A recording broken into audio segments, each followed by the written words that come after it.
Mayor Stephanie Rawlings Blake, and we have on the line a Baltimore paramedic. What's your reaction to the mayor saying that basically we're going to give you free rein if you want to destroy property, or she didn't even specify just property. If you're in the mood to destroy something, we're going to give you the space to do it. Yeah, I mean, it seems to me that the mayor may have lost her mind in this whole thing. I mean, she hasn't, making that statement in public. I mean, here we are. They looted a CVS. Their gripe is there's no businesses in these neighborhoods. Well, they looted them. They're looting a cell phone company now. They just did a local bar. What does she expect? Right now we watched them load an officer who was unconscious into a armored personnel carrier and try to get him out of the situation because they were throwing rocks bigger than baseballs and hitting the police with it hard enough that they were breaking those plexiglass riot shields they use. They were smashing those. I mean that right there is an assault with a deadly weapon. Yep, I agree. It's a crime. It's not officers with broken bones. One still unconscious. So. At that point, they've used a little bit of tear gas, but as it is now, I mean, right now we're watching loot a variety and cell phone center on, I think, Pennsylvania Avenue, and there's no policeman in sight because they're just stretched too thin. There's too many people, and it's just an excuse to rob and steal. Some people just need an excuse for that. And here's one of the reasons why I wanted to bring you on, because it just seems to me there's something more behind this than simply what happened to Freddie Gray. I saw a flyer for I'm not going to call it a protest because it was not a protest. It was a riot. It began almost immediately as a riot. If it was a peaceful protest on Saturday, then it was a peaceful protest for 15 seconds, and then it turned into an all-out riot where people were threatened and property was destroyed. And are you aware? Is there some organization like Move On or one of these other leftist commie organizations that are looking to incite people and continue the violence? Because I'm perplexed. As I'm sure a lot of people are, just seeing the footage. Yeah, well, they said Nation of Islam was coming in. The Jesse Jackson was here today. And, it never bodes well when those race mongers show up. Yeah, whenever Jesse Jackson's around, there's a show in Los Angeles that does a segment on what the hell did Jesse Jackson say? And it's actually kind of funny. He showed up. He did something at the funeral. I think Sharpton's coming in tomorrow. God knows he's not going to make a tax payment. So, he's coming in, and I don't get it. I mean, and someone there's a YouTube video that lays this all out very nicely. It's an African American guy, and he's saying, "Listen, white guy gets shot by two black cops in Alabama. There ain't no riot. Hispanic guy gets shot. There ain't no riot. Why is this a riot? Why does this always happen?" And he's got he makes some very good points.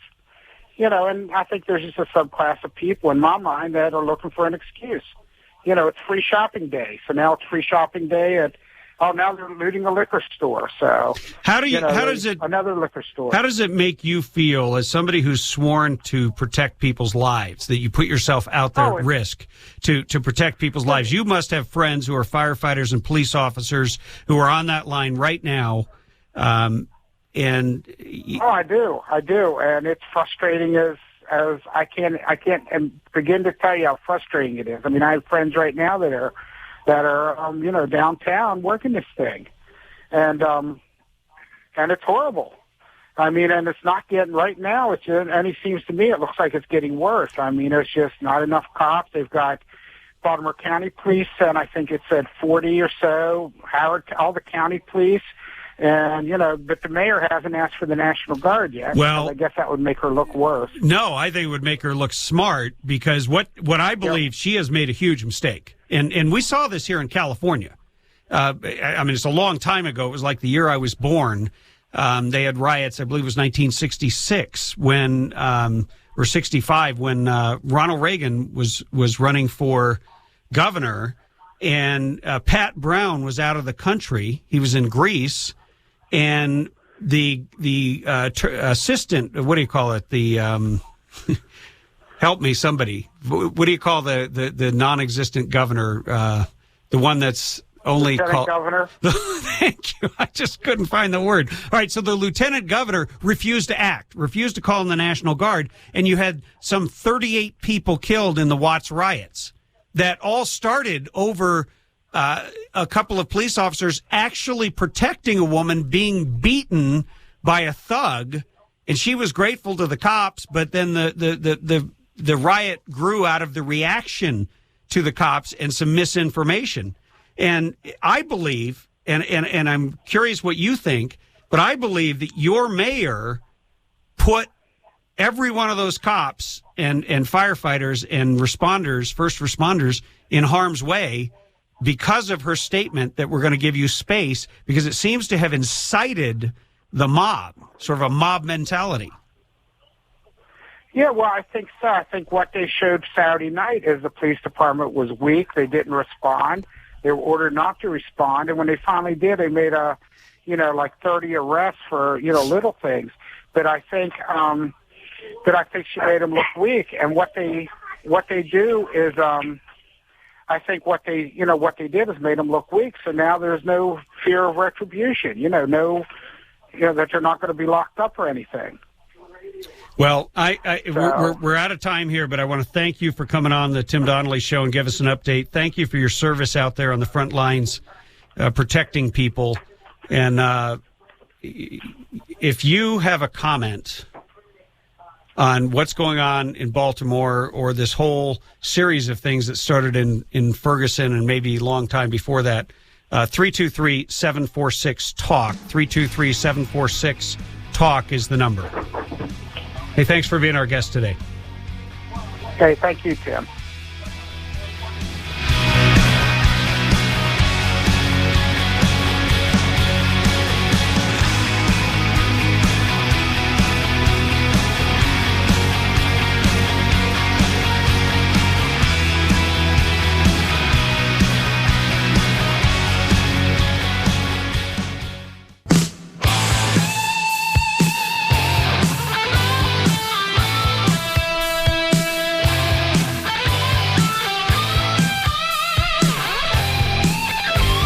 Hey, if you're just tuning in to the Tim Donnelly Show, we're talking about the Baltimore riots, which started over the weekend just before the Baltimore Orioles took on the Boston Red Sox. And I don't want to give away too much because it's a really interesting story. But we're going to cover that starting the 4 o'clock hour. But right now, we're just going to have a conversation, and if you call in, and if you don't, I'm going to have a conversation with myself about this. But right now we've got Tom from Apple Valley who wanted to make a comment. Tom, welcome to the Tim Donnelly Show.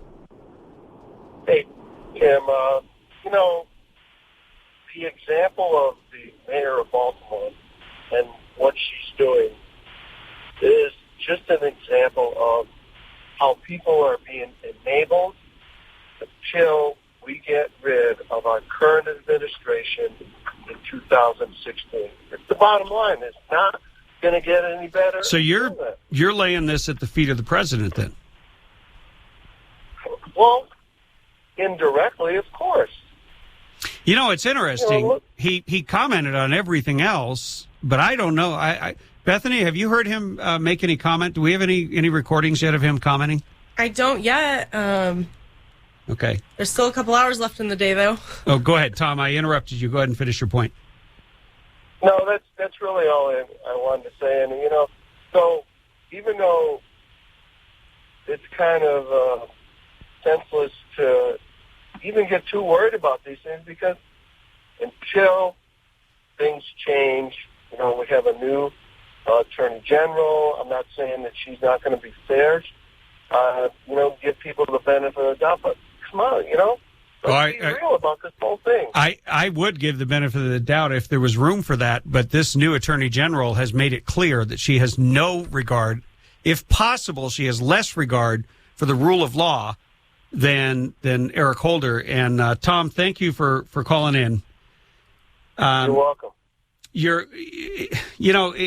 Tom kind of got me started on one of my favorite topics, which is the rule of law is the key to essentially living in a civilized society. It is certainly the foundation and the building block and the cornerstone of a constitutional republic. And that's the form of government we have.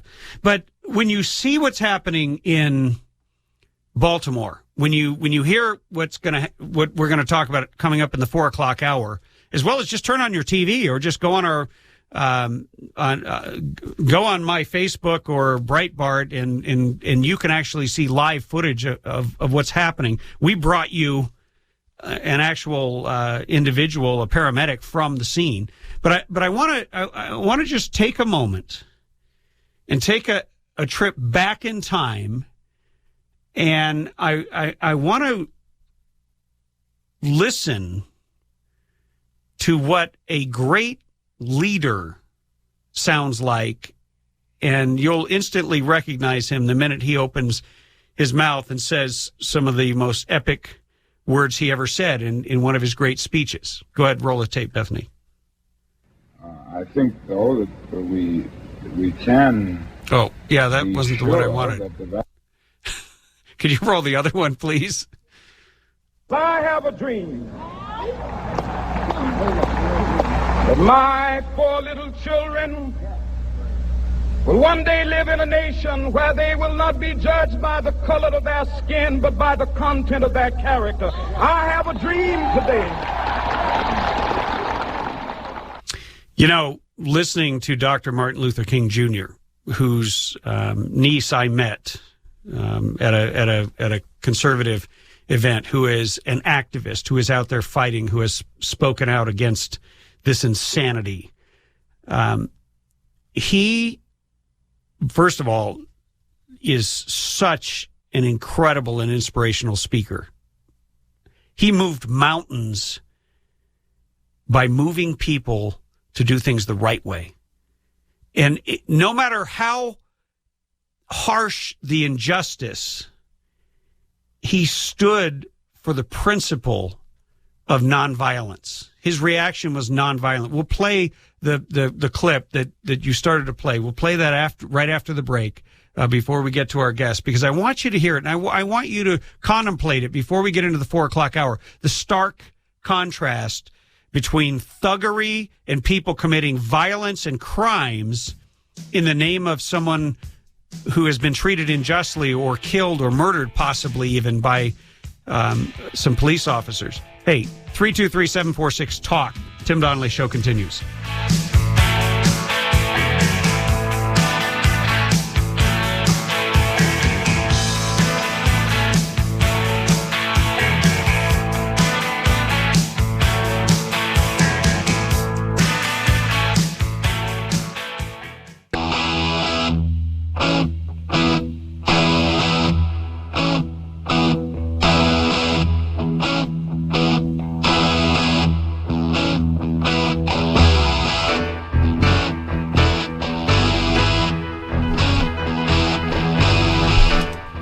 Hey, if you're just tuning into the Tim Donnelly Show, what's the matter with you? Where have you been?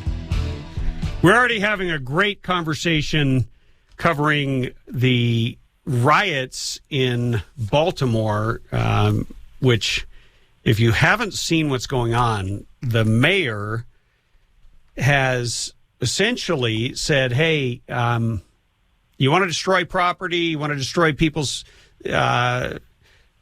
pursuit of happiness, you want to destroy the public good, the Well, we had a paramedic on earlier who said at the time he was watching live television, said that they had rioted and completely looted a CVS, torn up a bar, and were working on, what was the other business?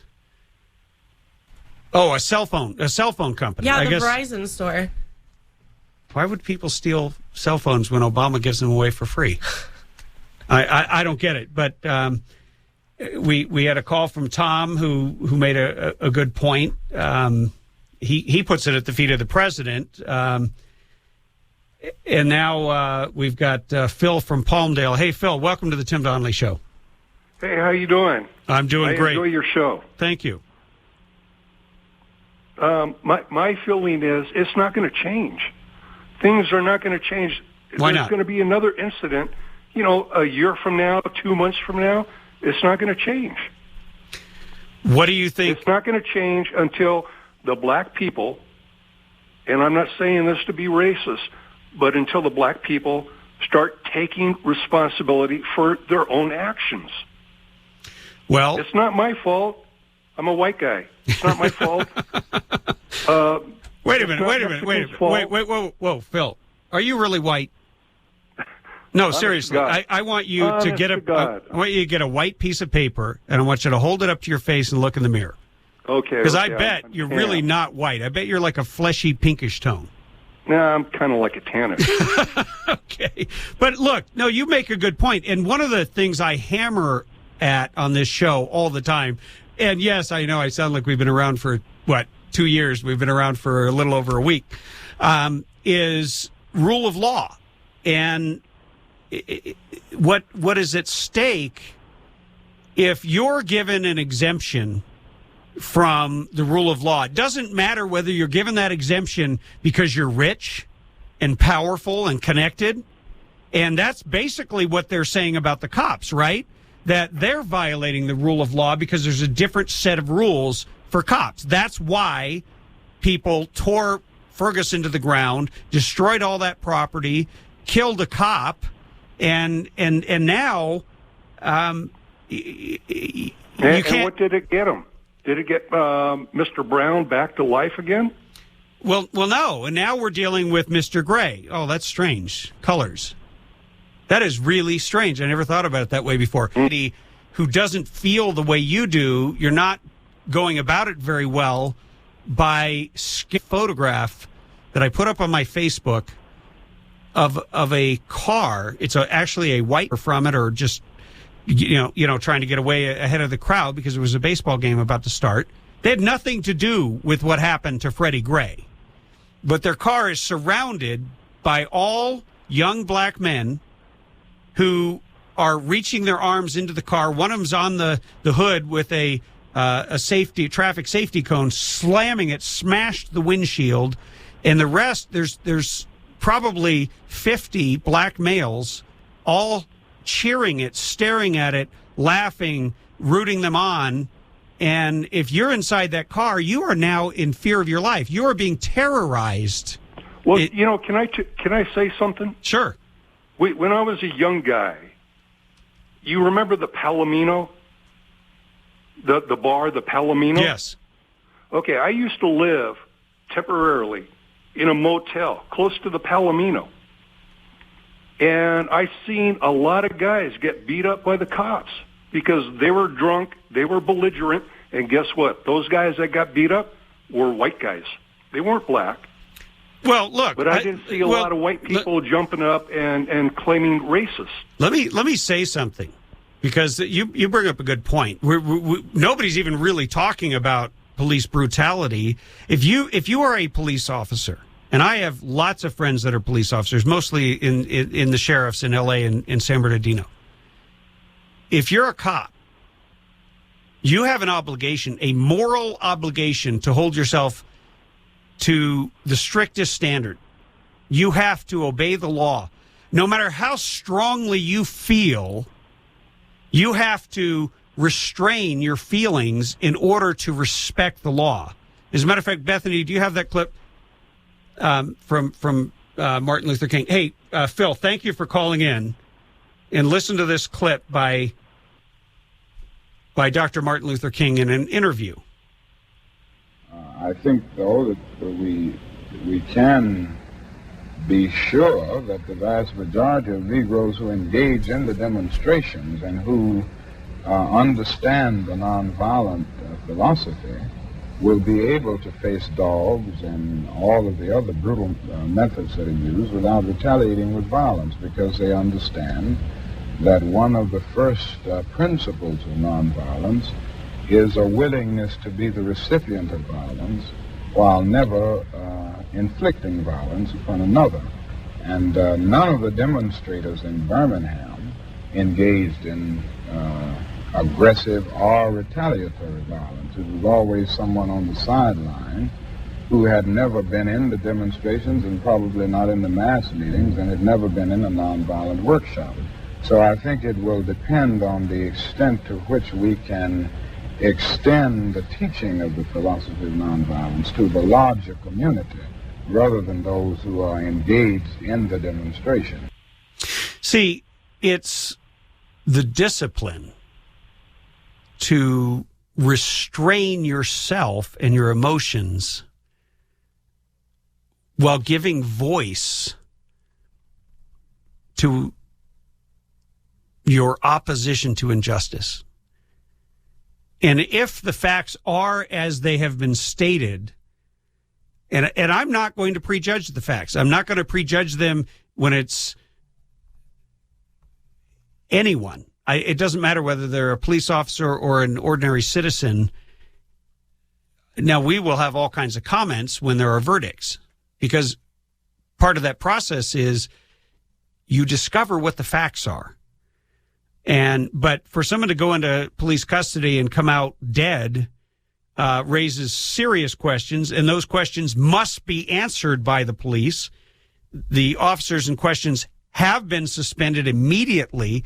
So these guys haven't been sitting around and not doing anything in the city of Baltimore, Maryland.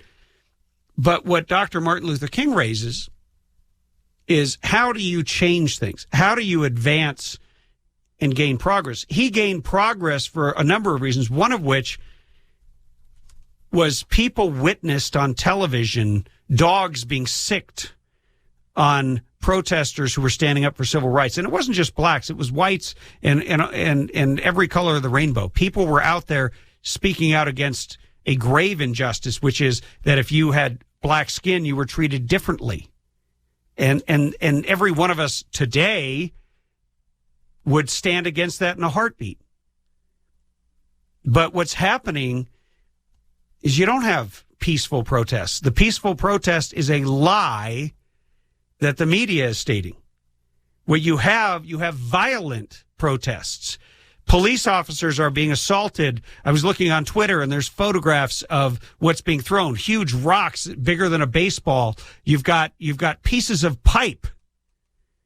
I don't know if somebody had stolen the copper and all it was left was the actual pipe fitting, but a huge chunk of steel being hurled at officers. One officer was taken away and is not, someone stated, was unresponsive. Now, the things are happening so fast, you don't know what his condition is, and we're going to pray that he's okay.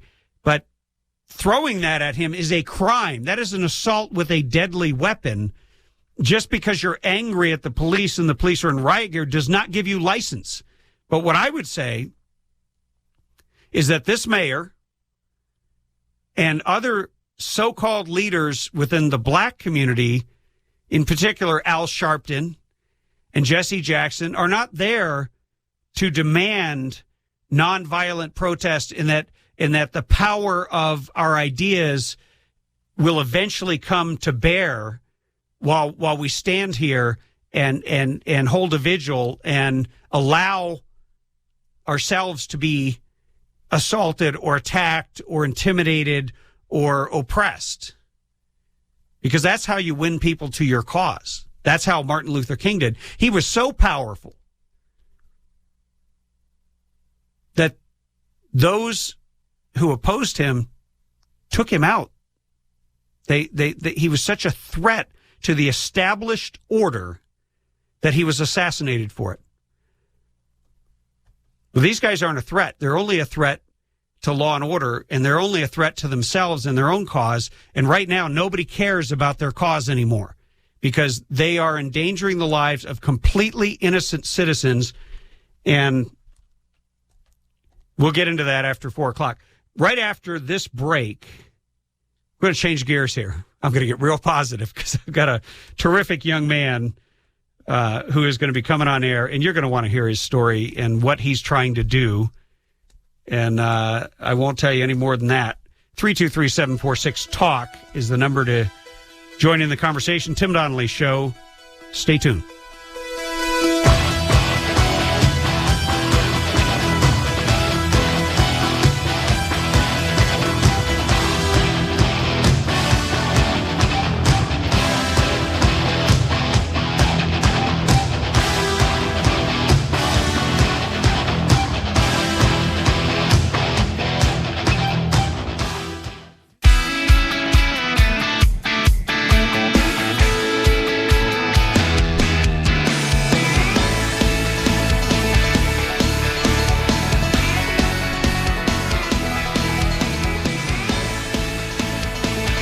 Hey, welcome back to the Tim Donnelly Show, heard on the Radio Free California Network, streaming live at timdonnellyshow.com.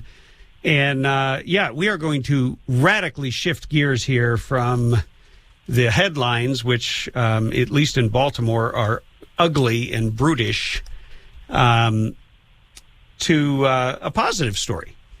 You know, we covered a number of stories last week where the American flag was disrespected largely by young people on college campuses, protesters and people who were offended by the flag. But I was speaking at an event, and a young man who I would like to welcome to the program, Liam Gavigan. Liam, welcome to the Tim Donnelly Show. Hi. Hey, it's great to have you on. Liam, how old are you? I'm 15 right now, but on Wednesday I'll be 16. Oh my word! So you'll be driving soon. Hopefully. I have a 15-year-old son as well, and you did something, and you're doing something very interesting and positive. You're an Eagle Scout, and your project is you're building a what do you call it? It's a Veterans Memorial. Okay, a Veterans Memorial where you're flying the American flag, the California flag, and the POW MIA flag. Is that correct? Yes, along with the 5 branch flags. Okay, and the 5 branches of the service. So you're going to have benches, right, for people to sit on. And I heard you talking about this, and I was really impressed. Because you had another location, but they said that they didn't want you to overshadow the trees, right? Mm-hmm. Yeah. So now, what is the current location of the project? And give me the specifics of what you're trying to do. You're trying to raise some money, and I want you to tell me how much you've raised and all that. You got. All right. Well, the area is it's called Arrowhead Ridge. It used to be called Eagle Ridge. A while back when they were going to put like the 400 houses up there. It's on Grass Valley Road in Lake Arrowhead across from the golf course. And what I'm trying to do right now is I've already gotten everything approved, and I have all my permits and everything that I need, and I'm fundraising right now, and I have around $11,000 raised. Wait right a minute. now. You are 15 years old, and you have raised $11,000 to honor our flag and our veterans and those who have put their life on the line for our freedom. Yes, that's correct. That is incredible. I mean, I may have to hire, if I ever run for office again, I may have to hire you as my fundraiser. I mean, that is really impressive. Let me give out the website, which we're going to have up on our site. I don't see it up there right this second, but we'll have it up there. It's lgtroop89project.org. And, but if you're driving right now or you can check back later, I want to ask you, to support this young man's efforts. You know, we focus a lot on what's wrong in our society, but Liam, you are an inspiration, and I love the fact you have a plan, and you have like a did you draw that sort of a visualization of what the project's going to look like? No, not personally. There's a lady or an artist that was in contact with my father, and they helped me out and made a sketch up of what it would look like. Okay. How much more money do you need to raise to get this project started so that you can finish it? Well, we're going to start ordering everything at around $18,000 because that's the bulk of the cost for the flagpoles and the benches and all the rock. Yeah, but give me the bottom line number. What do you need to raise? All right. Well, if it is out of pocket, it would be $28,000. So you need $28,000. You're at 11. That is incredible. So I'm asking you, if you're listening right now, go on TimDonnellyShow.com, click on the link to help Liam reach his goal. Thanks for coming on today. All right. Well, and good luck. Godspeed. Bye.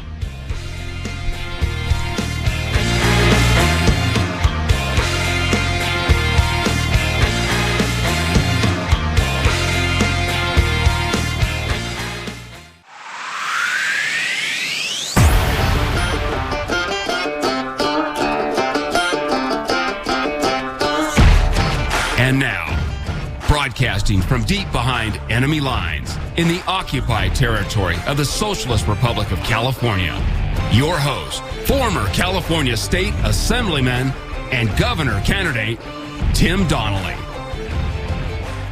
And if you're just tuning in at the 4 o'clock hour, you missed a great first hour. So I'm sure your boss won't mind as long as you're listening to the Tim Donnelly Show. Hey, if you want to join in this conversation, and we've been 4-6-8255 if you're driving. I told you that I was going to bring on the author of a gripping article I read over the weekend, and a part of why it was so gripping is because the author became the boring Washington correspondence dinner, which is, basically for policy wonks, and in the midst of all that, trying to have a beer with his brother, Matthew Boyle found himself embroiled in the beginning of the Baltimore riots, not protests. I'm not going to call them protests. A protest is peaceful. A protest is nonviolence, no matter what happened. And that's powerful. But let me welcome Matthew Boyle, Breitbart columnist and reporter, and I guess baseball fan, Red Sox fan. Welcome to the Tim Donnelly Show. Oh, it's great to be here. Yeah, huge Red Sox fan. I grew up in the Boston area. So what happened was Saturday night after a really long news week, we've obviously seen a lot of national news with the stuff coming out about the kids. Saturday night, me and my, the Boston Red Sox, who, I grew up watching, every game in Massachusetts, go up and watch the Red Sox play ball, and it was going to be a fun night. So we get there, and just right outside the stadium, people that are familiar with Camden Yards Stadium there in Baltimore where the Orioles play, they know all it's a really, really cool old brick buildings and everything. Baltimore is really, really nice, stored at 7. So we go into one of the little pub bars right out front there and grab a beer, and we're, hanging out, and, there's a couple of protesters walking by. We didn't really know. And then all of a sudden, so then, about a half an hour after we're there, we, pack up for the bar, and we head over to walk into the stadium to go into the game, make our way to our seats, get there, for the open of the ball game. And all of a Did you see? What happened? Oh, so, the group of protesters started getting larger and larger as people were walking down the street in front of us. And so then at first, the first thing that really started happening was that projectiles. So people were taking beer cans, people who were, getting ready to go into the stadium, and also at the police officers who were there. The police officers weren't, as anybody that watches the news right now would see all the cops up in the riot gear. They weren't in riot gear at this time. They were just in regular uniforms. So they weren't expecting this. And so, they were throwing whatever they could at people. And again, you throw a beer can or a beer bottle, glass beer bottles, or, big beer cans. Those are pretty heavy. They can hurt. Oh yeah. Now one of them whizzes by my brother's head at about 6 inches away from him, and wow, he's freaking out. And then this is all happening while we're crossing the street. To kind of set the scene a little bit more too. So right outside, these different little pubs, right? They have all these little barricades so people can stand out in front on the sidewalk. It's still in the property of the bars, and drink there because they get too packed that you can't go fit everybody inside. And then also, in this little other stretch right across the street, anybody who's been to a baseball game has seen this. They've got the little tents and the little tables and setups, and little carts where they're selling all sorts of different merchandise and beer, beers there too. Hot dogs, sausages, all that kind of stuff, right? And so the You're making me hungry. Now I want to go to the game. Hey, it's a lot of fun. Hey, when this is all over, I do recommend people go back to Oriole Park at Camden Yards. It's a great time there. But anyway... But you're talking, if you're just tuning in, we're talking with Matthew Boyle, who is a Breitbart columnist, but it was Saturday night, right? Yeah, on Saturday night, he was just a guy. He was a crazy guy because he's a Boston Red Sox fan. You guys are true believers. So he and his brother are hanging out, having a beer, walking across to the stadium, and all of a sudden a bottle or something whizzed by, almost hit his brother in the face. And, this is crazy. So what happened after that? It kind of erupted, didn't it?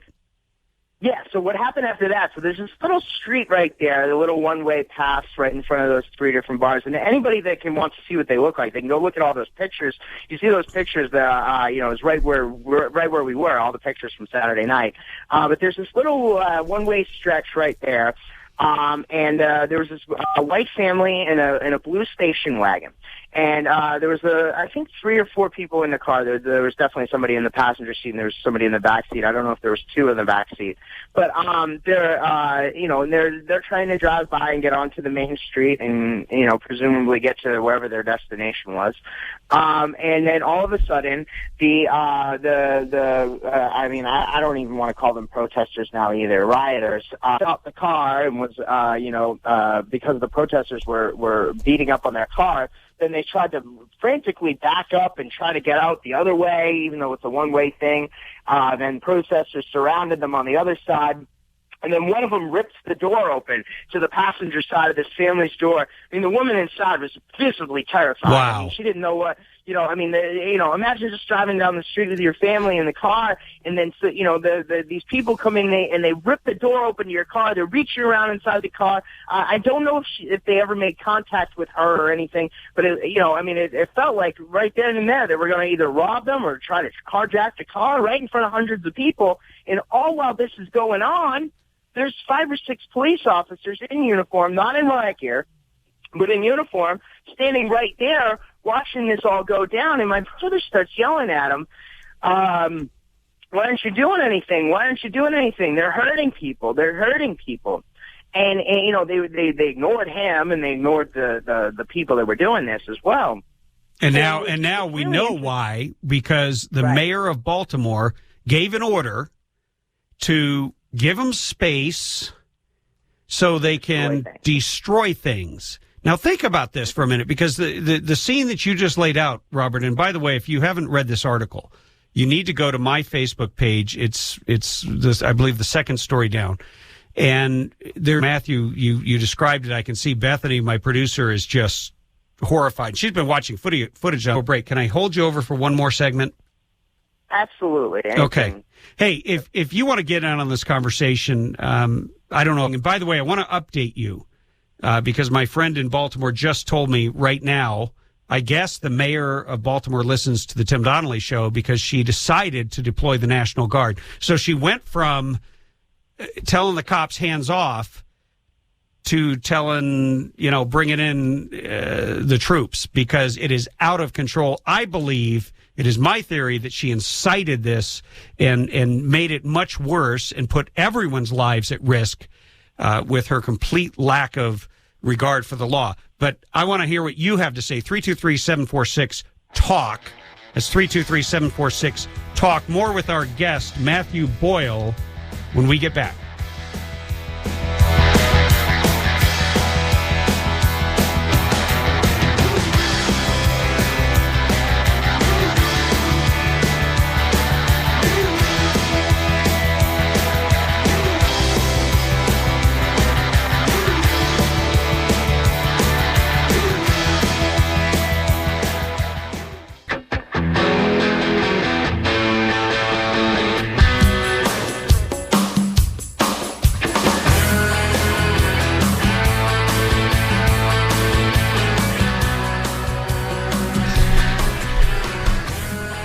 We are back with an eyewitness to the chaos in Yards, the baseball stadium for the Baltimore Orioles, and we have on the line with us Matthew Boyle, who is not only a political writer and a reporter, but he was taking the night off.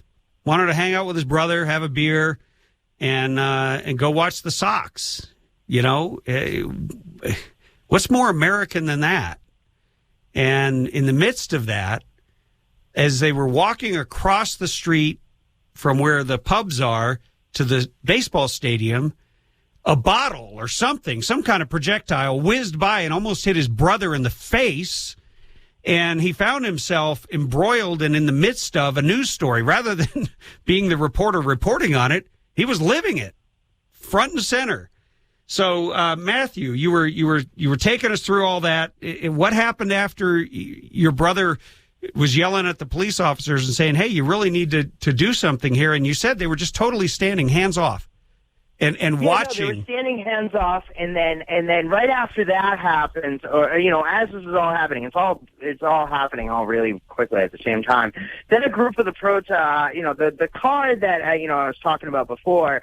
Was able to get out. And hold on, because some of our listeners, males, surrounding a white family in a blue station wagon. There's a middle-aged woman in there who's terrified out of her mind. They've ripped open the car door. They're standing in front of it so she can't go forward, and they're pounding with their fists so that she can't go back. And so they're reaching around inside the car. I don't know if they took anything. I mean, it was all happening so extraordinarily quickly. But they're reaching around inside the car. It looked as if they were going to rip the people out of the car. And then the larger group of the protesters, right? So these the ones that did this were a smaller group of the larger group of thousands that were walking down the street. They recognized that the smaller group recognized that they were separated from the larger group at this point because they'd been separated for a little while. So they ended up leaving the car. The car was able to get away. So far there are no reports of any deaths yet, but just today there was a police officer who was taken away unconscious, and we don't know his status at this point. So. Right, he's unresponsive at this point. There's 6 other police officers who've been injured, seriously injured, according to the spokesman for the Baltimore Police Department. The lieutenant has been out on, and I really can't pronounce his name. So what happened when you what happened when you got in the? I mean, you guys went in the game, and we went in the game, and we kind of thought, okay, maybe they're going to get everything under control. Maybe things got a little bit out of hand outside. Okay, maybe everything's going to be under control. So we get in the game. We watched it's a great game. It goes all the way to the 9th inning. The Red Sox were losing, and then in the 9th inning they tied it up. And then all of a sudden, and the game's kind of going by pretty quickly too. It's like 9:45. Usually baseball games usually take a little bit longer, but it's like 9:30, 9:45. It's only like 2.5, 2 and 3/4 hours into the game. We're at the top of the 9th inning, and then all of a sudden, as the Red Sox tie up the game in the 9th inning, sending it into at least the bottom of the 9th, perhaps extra innings, and did become extra innings. there's an announcement that comes over the loudspeaker in the stadium. It is the mayor of Baltimore has decided, the same mayor that we would find out later had ordered all the police to stand down and let the people destroy things, has ordered the people who were in the stadium, who aren't doing anything wrong, who were there enjoying Saturday night. You know, pretty much the most American thing you can do is go watch the baseball game. They has ordered the people in the stadium, due to the ongoing public disturbance outside, to stay in the stadium. So that, you know, they make the announcement as Wait a minute. So she refuses to restrain the rioters, but she's more than happy to restrain you and your brother and all of the baseball fans who've done nothing wrong. Well, some people might argue with me. You know, you've rooted for the Red Sox for years and years and years. But, you know, by the way, it's not just white people in the stadium. There's the people who were sitting right next to us. Were a lovely black couple. They were not causing any problems. It was, 20,000 people in the stadium who are at this point. And I think people have been trickling out throughout the game, as usually happens. When we go over to the gate and we ask, they have the gate locked, like closed and locked.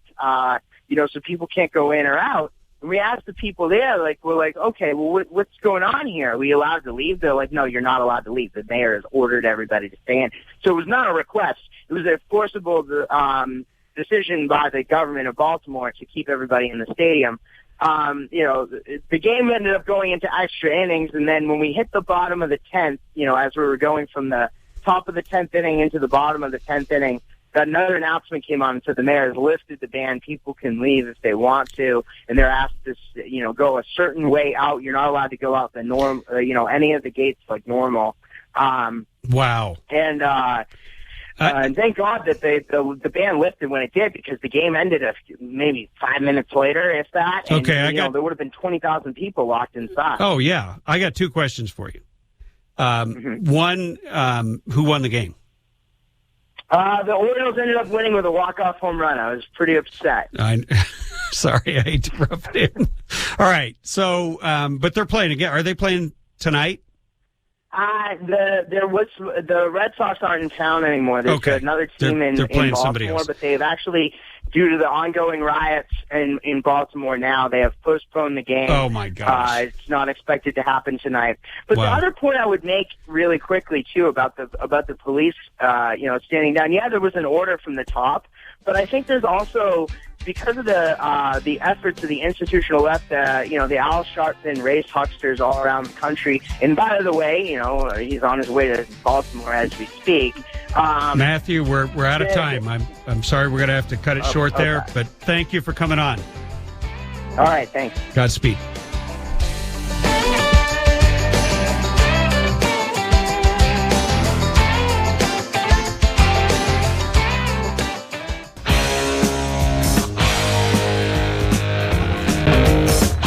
It's all going by way too fast. We're halfway through the show every day, 3 to 6 p.m. on the Radio Free California Network. We stream live at timdonnellyshow.com. And by the way, I was talking earlier to flag and honor our veterans, and you can help him. And the link is up at timdonnellyshow.com. Little thermostat up to show how much he's raised, what his target is, a picture of what this memorial will look like. Extraordinary. And for a 15-year-old, this is extraordinary. We need to help him. We need to encourage him. We need to honor him, because then more people will do that. But I want to see this thing get built. I think it's to a very worthy cause. But back to this topic. I can't get away from it, because it is so since its inception, which the Noskinator, my producer, tells me. Magical 9 days. Okay. Well, I think we're going to make it to 10 days. But salt on the very underpinnings of a civilized and a free society. And I say both the rights of others, no matter whether we agree with them, no matter whether we like them. With Dr. Martin Luther King, I mean, he led he led a movement that changed the world, whereas previously they had been treated as 2/3 or 3/5 of a human being. and weren't allowed to use drink to. I mean, when I bought my property, there was a covenant on there that said that if you were not, you needed to take this garbage off here. But that was real. It isn't real anymore. It isn't of Dr. Martin Luther King's protest. But what is going on now? Lie. That is a flat out lie. This was a riot from its inception. But when you assault innocent bystanders, that's a crime. When you threaten the safety and security and you impede somebody's path, when you throw, excuse me, we need to get that cough box in here. But when it's called assault with a deadly weapon. These are crimes. So I just want, just for a moment, I want you to, just for a moment, picture that the family inside that car, that 18 to 20-something young men, all young white males, surround the vehicle and are pounding their fists on pieces. And then there's a whole somebody's website that wrote a story because it was the picture that describes everything. So just think for a moment. If all and the victims, those being terrorized in that automobile, officers who are not involved or embroiled in any way other than being innocent and having their property destroyed because the mayor said it's okay and told the cops to give him space, I'm positing incited this riot by telling the police to lay back and not intervene, because if you don't squelch it when it first erupts, it grows a lot bigger, and that is evidenced by the fact she's had to now call in the National Guard because she doesn't have enough cops to stop it. Police officers' lives are in jeopardy. It is not okay in the name of trying to right an injustice to commit an even greater one. And talk, if you want to weigh in on it, that's 323-746-8255. But if the occupants of that car were white, were all young white males, there is no way that those cops would have stood idly by the cement. And the mayor, who happens to be black, but obviously it's an issue for her. Isn't it strange? I don't know a city. We have black police chiefs all over the country, so many positions, and yet race relations are at an all-time low. We have more riots than I have ever. But right here, this is the wrong day to riot. Yes, an injustice may have happened. It looks like there is clear evidence that this Freddie Gray was harmed he was clearly harmed while in police custody. We don't know what happened yet. So I'm not going to prejudge that, but we'll be following it. But here's a question that I have. It's a larger, broader, rhetorical question. I know you're not supposed to ask rhetorical, the number 323-746-TALK. But here's what I want to know. Do you think, and I wanted to think, that the attacks on the innocent bystanders who happen to be white, the establishment, the cops, the government, and what they call white privilege, things that people who are white, to assault them in their person and in their cars, to by the fact they think that they are somehow succeeding in attacking white privilege. Tell you, if you're one of those who has that mindset out there right now, in the United States right now, is black. His name's Barack Obama. He is the president of the United States. The time you attack police officers, I looked at a lot of those police officers. A lot of them are not white. They're black. They're Hispanic. But I think if that's your goal, you're not being successful, and you're turning off everyone is working against you.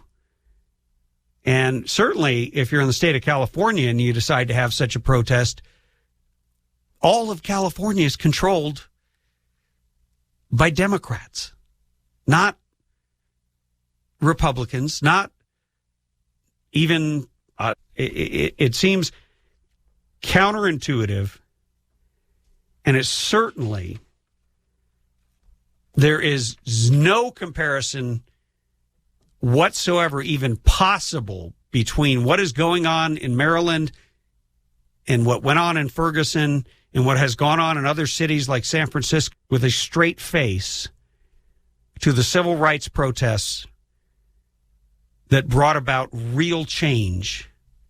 Will continue after this break. The call-in number, 323-746-TALK, 323-746-8255.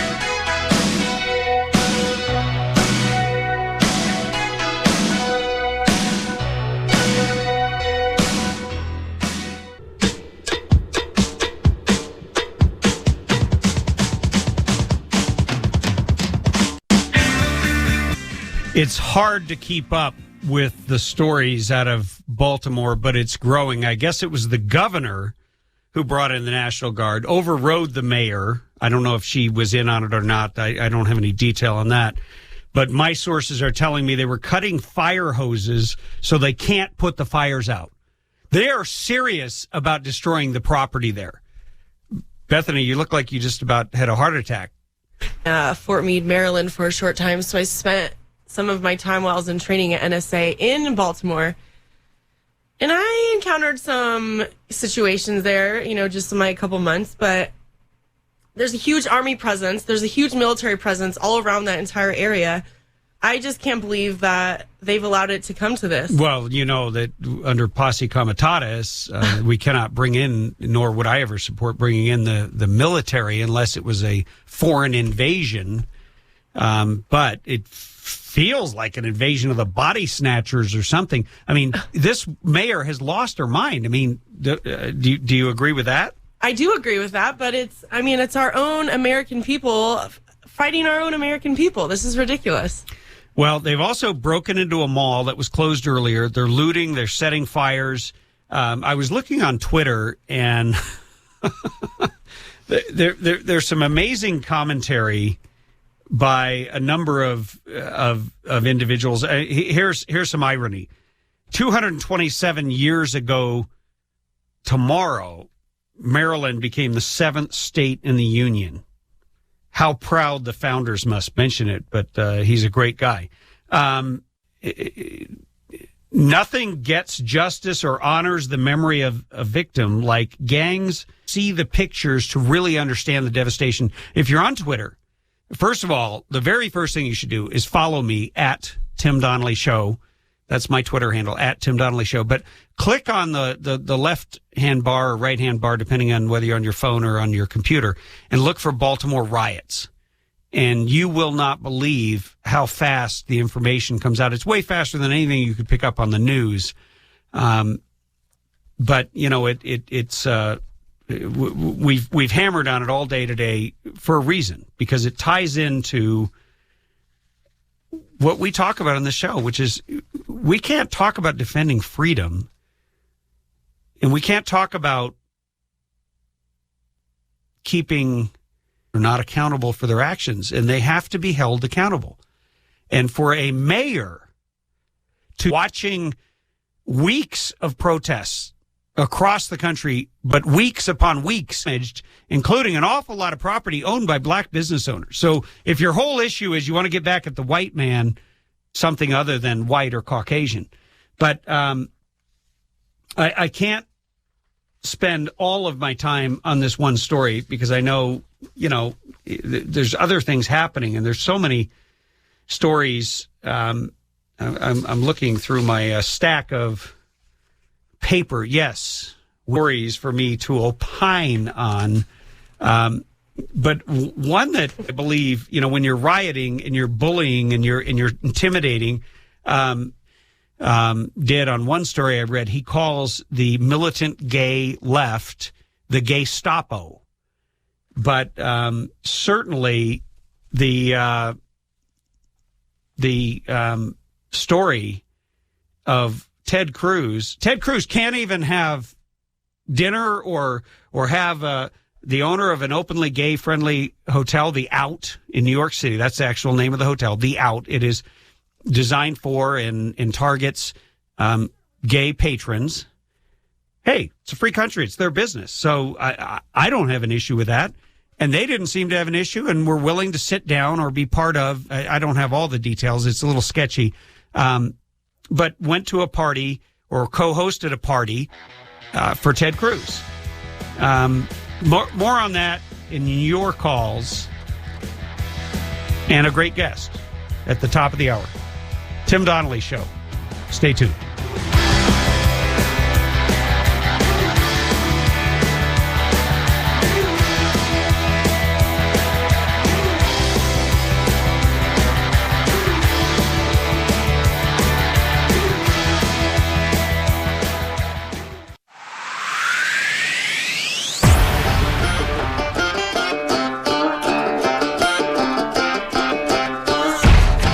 And now, broadcasting from deep behind enemy lines in the occupied territory of the Socialist Republic of California, your host, former California State Assemblyman and Governor candidate, Tim Donnelly. Hey, if you're just tuning in, you missed 2 great hours of the Tim Donnelly Show. Shame on you. We start every day at 3. We are here at 3. We expect you to be in your seats, ready to go at 3:06. Hey, if you want to talk about what's going on, 323-746-TALK. And we've got Gail, who's been holding for a little while through that long break. Hey, Gail, welcome to the Tim Donnelly Show. You had a comment on the what's going on in Maryland. Yes, I do. Thank you so much for taking my call. When I was hearing this horrendous situation again, it still came to my mind that it doesn't matter about the face of our president, our attorney general. It's always about justice. And it also brought me back to the Trayvon Martin situation where Zimmerman, he wasn't even a police officer, and he's trailing this person, trailing him.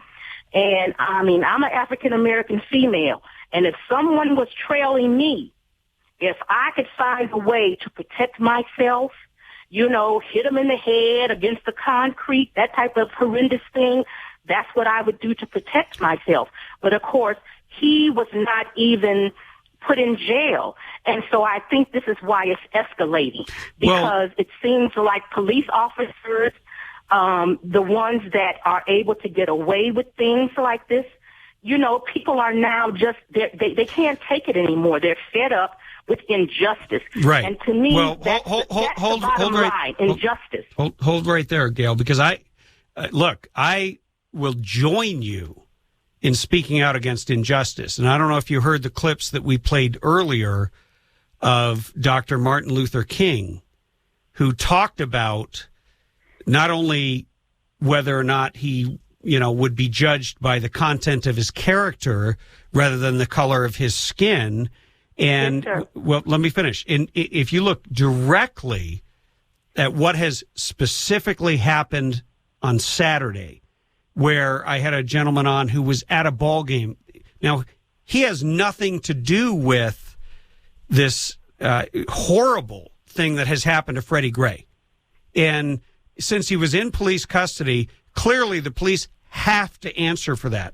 And we have laws, and we have to let that process play through. And yes, I know that in the past, it has often played out where there was no justice, and people get angry about that. That's the problem. That's the problem. Sure. That's the problem. But it has not been justice. But I want to ask you a question. Who has done this type of injustice with people, American citizens that pay taxes to police officers, and they're just allowed to walk free. No one should walk free. Let me ask you a question. If they're doing something that's criminal, even if they're police officers. I want to ask you a question that, because you brought up Trayvon Martin, so I'm going to bring up Reginald Denny.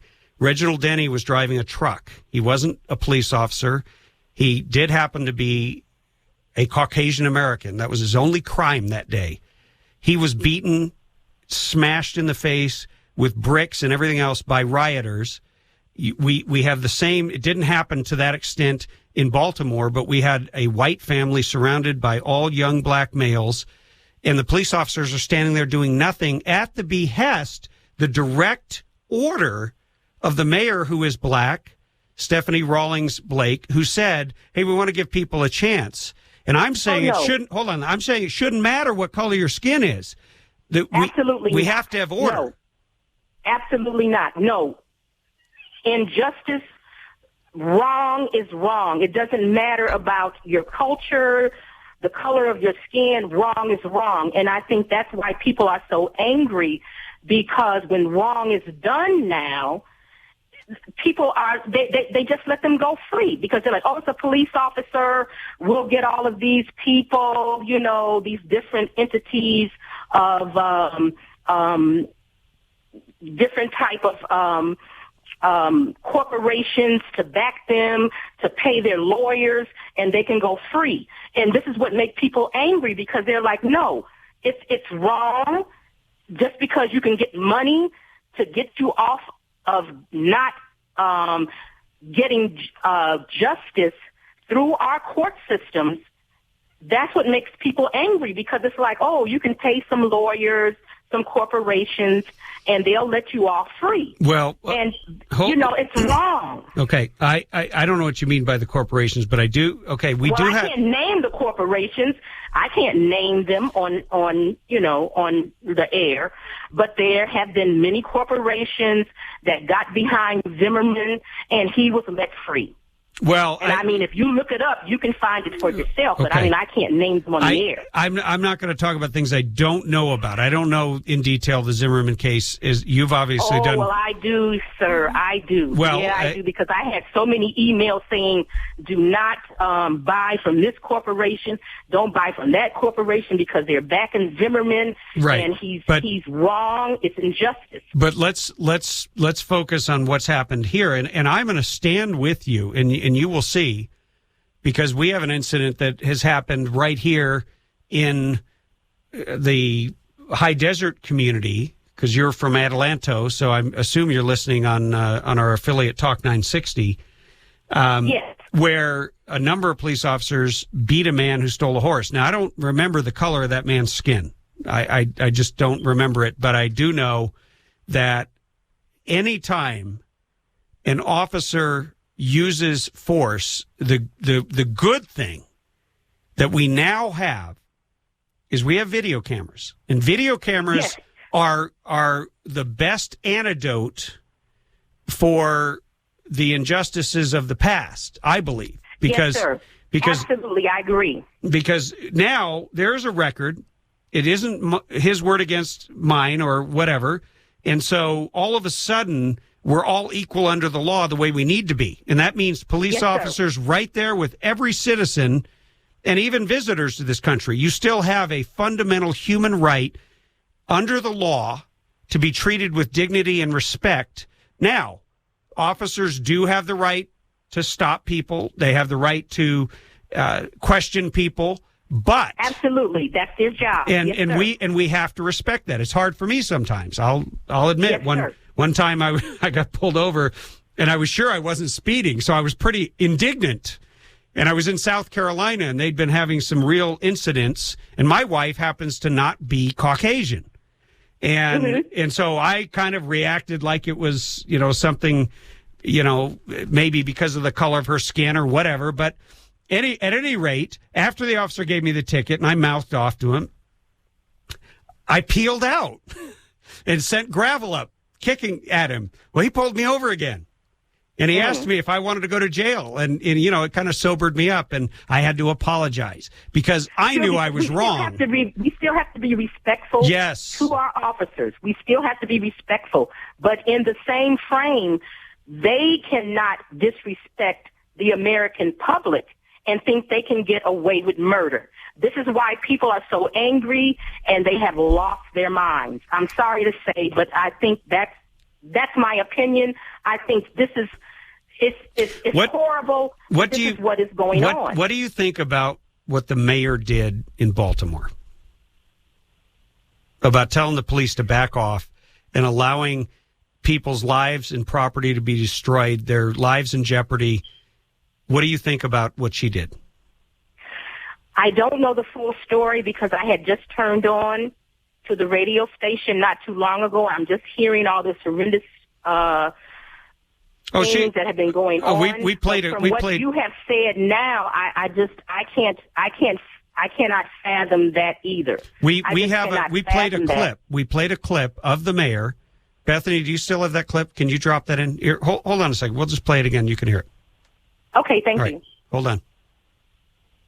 Well, we've had these types of conversations before, and I've made it very clear that I worked with the police and instructed them to do everything that they could to make sure that the protesters were able to exercise their right to free speech. It's a very delicate balancing act, because while we tried to make sure that they were protected from the cars and the other things that were going on, we also gave those who wished to destroy space to do that as well. And we worked very hard to keep that balance and to put ourselves in the best position to de-escalate. And that's what you saw this evening. So she said we gave them space to destroy property and de-escalate and whatever they need, but she gave the order to the police officers, and we have an eyewitness who was there with his brother just actually going to a ball game, who had a bottle thrown at his face. Now, he's not a cop. He is a Caucasian individual, but he was just going to a ball game. They had a beer, they walked across the street, and all of a sudden all this violence erupted, and the police officers, under the order from the mayor, stood there and did nothing. So if I'm hearing correctly, what she's saying that she's allowing free speech? No, that's no. Not free speech. There was no protest. There was a little bit of a protest, a peaceful protest today, and then it erupted into violence. But on Saturday at the baseball game at Camden Yards, just outside Baltimore, there was a baseball game where innocent bystanders were attacked. Oh my God! And the police did nothing to protect their civil liberties, to protect their property. They just watched, and there's photographs of it all over Twitter. If you go to my Facebook, Tim Donnelly, just look at my public page. But it goes so far beyond, and I believe that because she did that, and then she allowed this to escalate and escalate and escalate. Finally, the governor in Maryland has called in the National Guard. So she allowed it to get way out of control. Can you stay on over the break? Would you be willing to talk with me a little bit further? Because I would really like to get your take. Absolutely. Oh, thank you so much. Okay, because I think this is an important conversation. Yes, it is. So thank you. Stay tuned to the Tim Donnelly Show. If you want to weigh in on this, 323-746-TALK is our number, 323-746-8255. Don't go anywhere.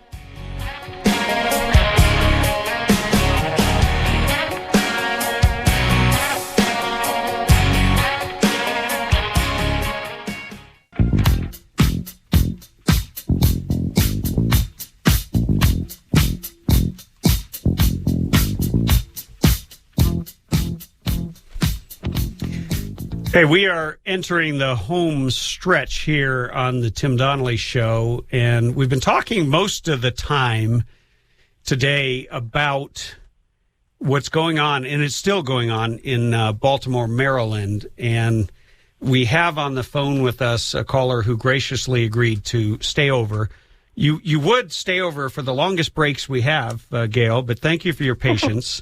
And thank you. Yeah, we're having an important conversation because not enough people in this country, I believe, actually talk if they're of different races. It's like somehow we're in different camps. But the bottom line is what I believe unites Americans and what has been the salvation and the cornerstone of this country is the rule of law.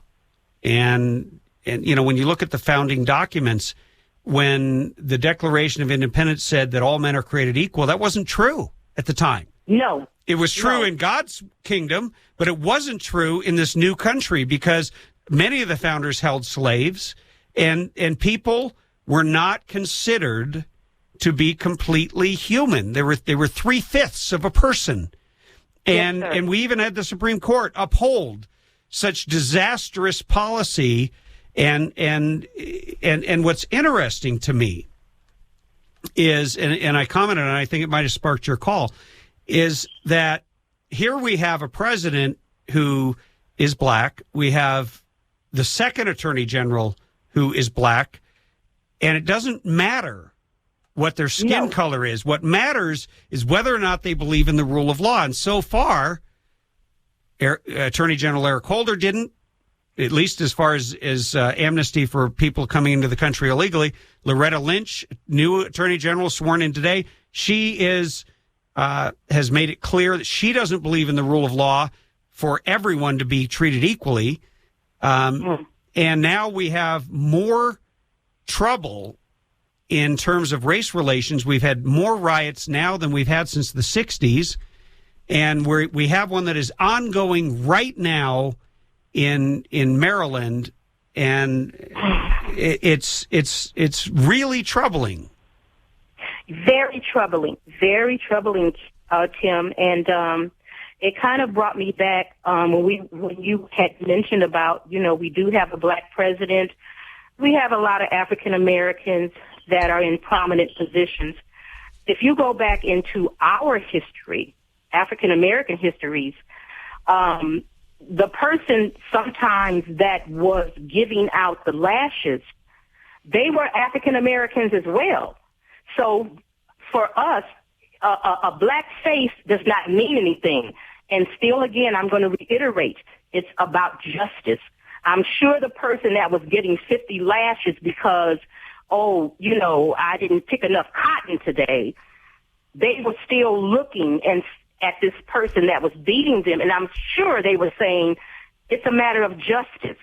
And I think, to me, as an American, I'm almost 60 years old, and it's like you don't sound like it, Gail. Our country.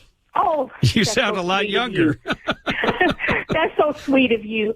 But, I've just been watching this country, and even when you mentioned about Dr. Martin Luther King, I was such a little girl, and I remember when he was assassinated, and all I heard was this scream. I heard this scream from my mother, and she ran upstairs. She ran upstairs to one of our neighbors' houses, apartment. And I was like, oh, my God, what's going on? And so I ran up after her, and she was just screaming, oh, they assassinated, they killed him. So that still sticks in the back of my mind. But why did they kill him? And they didn't. Hold on, let me finish my thought. For me, I hate to say this, Tim, but for me, it seems like in our country, unfortunately, if you're trying to do things in a nonviolent way, a just way, a loving way, we get killed. Well, he was a threat. Get killed. Gail, he was a threat to the establishment. And the establishment, let's be clear, it's just like today. It doesn't matter really if you're a Republican or a Democrat once they're in power. They are now the man. They are in charge. And back then, Dr. Martin Luther King was the greatest threat to the established political order. And Al Sharpton, Jesse Jackson, and these others are no threat. Why would he be a threat when he was just trying to get everyone to understand each other and, don't do anything in a violent manner, just like we're doing now, just talking, Gail, assessing our information. I've got to take a break, and unfortunately, I will answer that when I come back on air. I'm going to let you go. Thank you for calling in to the Tim Donnelly Show. Thank you so much. Thank you. I will just keep my ear to the phone. Thank you.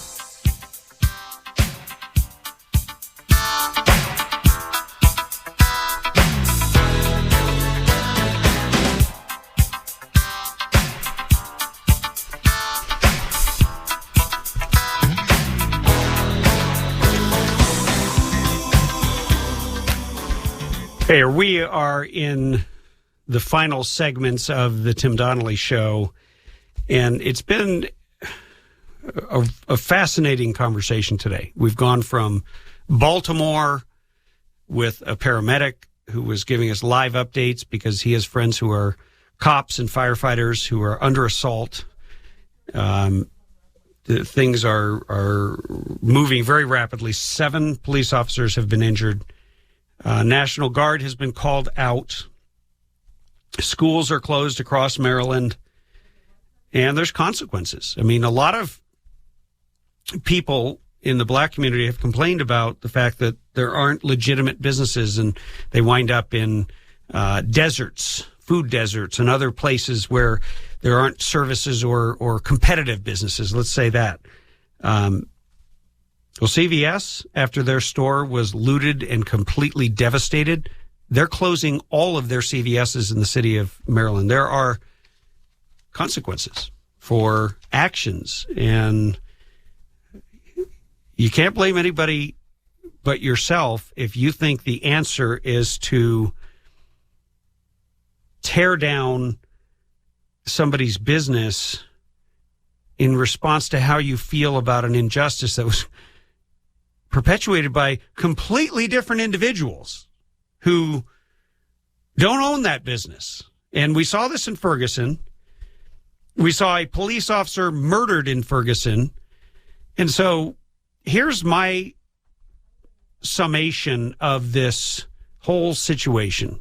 And over the last 2 breaks, we had Gail from Adelanto, a really sweet lady who identified herself as a black woman who made you. Gail, I love talking to you, so you're going to have to call back to the Tim Donnelly Show because you and I had a great conversation, but it got cut off by the break. But here's the thing. And here's the question that I have. Do the rioters who have turned violent, these protests went from peaceful for 15 to 20 seconds to incredibly violent against all kinds of random people who had nothing to do with anything. Now they're targeted at the police because the police are involved, even though the mayor had originally told them hands off, which encouraged and incited, I believe, even more violence. But my question is, did the rioters believe that they were, by attacking a random or innocent white person, Caucasian American, that they were attacking white privilege, that they were attacking the establishment? Because don't look now, but the establishment, at least as represented by the presidency, is not white. The attorney general, second one in this administration, is not white. And yet there's more unrest, there's more disquiet, there's more violence within the black community than there has been since the 60s. And there are arguably a lot more attention to these issues. But I want to say there is no white privilege, because no one is above the law. There is no black privilege to commit violence and get away with it. There is no cop privilege. There's just the privilege of being an American, living in the greatest country on the face of the earth. And yes, we've had our problems. When we started this country, blacks were considered property. They were chattel. They were owned. Now a black man is the president. So we've come a long, long way. But when it ceases to be free speech and it becomes about getting even, it ceases to be about justice. When it's a life for a life, no matter whose life, then it's just called vengeance. And God said, vengeance is mine. So we need to let justice work itself out. It takes time. We will follow this case and continue to follow it. But on the topic of rule of law, I want to bring on the air Maria Espinoza, who is running a very important national organization that is drawing attention to the epidemic of violence committed against all kinds of Americans of every color, of every economic background, by people who have come into the country illegally, and it's called the Remembrance Project. Maria, welcome to the Tim Donnelly Show. Hello, Tim. Thank you so much for inviting me on your show. No, it's great to have you on. You're doing something that's extremely important, and it's hard to quantify because nobody in government seems to track it. But you've taken on the daunting task of tracking each life that has been taken by people in the country illegally. Tell us about that. Yes, Tim, the Remembrance Project honors and remembers Americans who've been killed by illegal aliens. And I can tell you it's very difficult to get that information. In the last few years, we've noticed even that the description of maybe a killer is not described in the media. So, it looks like the media, mainstream, is shielding crimes by illegal aliens. However, it's something that the American people need to know, and we are trying to connect the dots for them through the Stolen Lives quilt banners that we have. And the quilt. So you sew a panel for each victim, is that right? Actually, they're not. The Stolen Lives quilt is not your traditional quilt. It's digitally printed with the faces of 3 victims on one 6-foot-long flag, like a flag-like material, 3 feet high. We have the name of the victim, a photo, the manner and date of death. And we do that so that our legislators can see what is taking place to American citizens, simply because what you're talking about right now, the rule of law. The rule of law is not being followed, and this is what you're having. It's chaos and rioting. Well, and we cannot forget, and we wouldn't be responsible if we didn't mention. You were in Sacramento today, where a little over a year ago, 2 police officers, 2 sworn officers of the law, were gunned down in cold blood by an illegal alien who everybody thought was the nicest guy in the world. They didn't know he had a totally another identity where he had a criminal record. But they said, hey, he's a nice guy. He was cutting our lawn. He's a wonderful guy. Everything's great. But in the end, he got a gun. I still am waiting for somebody to tell me how somebody in the country illegally is able to buy a gun when it's almost impossible. I'm trying to get a gun for my wife to protect herself, and the government keeps throwing up all these roadblocks. But he got a gun, and in cold blood, when an officer approached him, he shot him in the head execution style. Then he drove an hour, and there was a manhunt, and he shot another officer, both of them in the prime of their lives. There are multiple children without fathers, and... Right. Sorry, I'm supposed to be interviewing you, but you get me all worked up, Maria. No, I know you're absolutely right. And, you mentioned the children. Today, when we were in Sacramento visiting some of these legislators, we dropped off note cards with a banner of 6 children's faces on it. All of them, their lives snuffed out, their American dream snuffed out because of illegal aliens. How did they receive you? One, they were surprised that I came all the way from Texas to come up, and it's that important to us with the Remembrance Project that we, help and do all we can here in California as well, because that is we don't want to lose California. It's in California, it comes to Texas. And we already have it there. You mentioned the 2 police officers who were gunned down. We just had a killing on the January 31st of Spencer Goldbatch, an illegal alien shot and killed Spencer. He was stopped at a stoplight doing nothing, random shooting. This illegal alien went down the road and shot 2 other people. They survived, however. The media did not even mention that. Wow. He went on down the road again. This is all within an hour. He killed another man Juan Garcia, who we believe was an illegal alien. So he shot 4 people, 2 fatally, and fortunately, the deputy sheriff is saving the taxpayers money, and he ended up having to protect himself and shot the illegal alien. We are talking with Maria Espinoza of the Remembrance Project, and we will have a link up on our website momentarily to her project, which is a very important thing. More coming up with Maria Espinoza, Tim Donnelly Show, 323-746-TALK.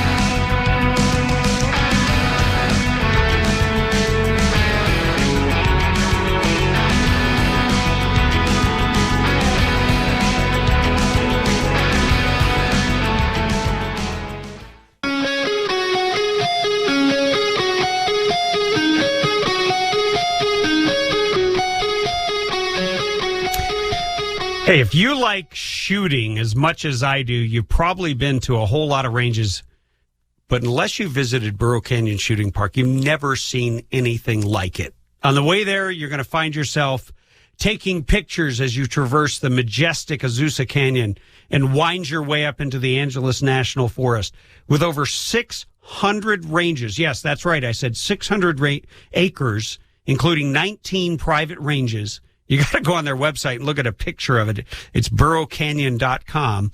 There's something for everyone. There's rifle and pistol ranges for beginners right up to advanced shooters. And there's plenty of places to shoot sporting clays. I've been there many times, even had fundraisers for friends of mine. And it's the only one the kids had any fun at, let me tell you. You can make a family day of it, or you can bring in a group for team building exercises. Bring a picnic lunch. Enjoy the natural beauty of the Angeles National Forest while you shoot. On the weekends, we serve lunch. And don't worry, we always have ammo in case you forget yours or run out. One thing I guarantee you is once you visited my friends at Burro Canyon Shooting Park, you'll be hooked and you'll keep coming back. Make Burro Canyon Shooting Park your destination for your next family, organization, or group event. You can check them out at burrocanyon.com or call them 626-910-1344. That's 626-910-1344. And be sure to mention the Tim Donnelly Show sent you. We've been talking with Maria Espinoza, and I just sent out a tweet, Maria, with your handle on it, at Stolen Lives Quilt, if you want to follow her on Twitter. And there's a link up to her website on timdonnellyshow.com. Maria, I got to ask you. Anytime illegal immigration is brought up, the left says anybody who talks about it is a racist, and they use that to silence people. Now, your last name is Espinoza, so I don't know. I've met you, and I believe that you are not Caucasian. So, are you a racist? Absolutely not. And I'm glad you mentioned that, because we have started a new initiative to address what you just mentioned. In fact, it's so new. We're not even a month old, Tim. It's called America First Latinos. And, we started this initiative because exactly what you're talking about. If you want laws upheld and you don't want illegal aliens placed in front of citizens, then, we're called racists, we're called bigots and haters, when it's the opposite. It's those people who want lawlessness are those, guilty of being hateful. So what you're really talking about is the rule of law, and you were talking about public safety, absolutely. and you're talking about something else. You're not talking about race. No, illegal immigration is an American issue, not a Hispanic or racial issue. And we have to get into the ring with these people who are Hispanic, or Latino and want open borders. I mean, this is the only way. You know, I think of myself first as an American. I love that. And for yes, my wife is listening, and I know that she loves what you're doing. We're going to have to stop you right there, wonderful. Maria. And look, you need to support and engage with the efforts of Maria Espinoza. You can check it out on our website at timdonnellyshow.com. Thank you for coming on the show today, Maria. Yes. Thank you, Tim. And I direct your listeners to look at our open letter to all the state governors. We will. On our website. We've got a link up there. And God bless you and Godspeed. God bless you, too. Thank you, Tim. You know, the Firearms Policy Coalition is working hard to defend your gun rights. I know. I'm a member.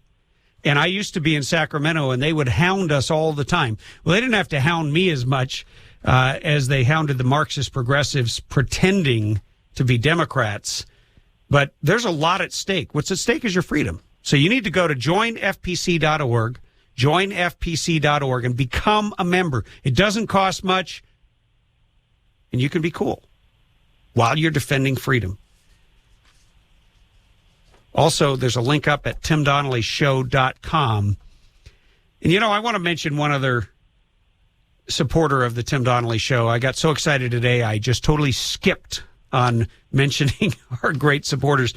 The High Desert Association of Realtors has your back, especially if you're a senior citizen. They are sponsoring the Senior Citizens Resource Fair, and you can get info on all kinds of things from reverse mortgages, fraud protection, property taxes, and available local services, home health care, transportation. You got to RSVP, so call 760-244-8841. You've been listening to the Tim Donnelly Show. Thank you to Bethany Nosko, the Noskinator, Cassie Cassidy, my guest booker, John and Sean, who keep everything running. Be here tomorrow, 3 o'clock.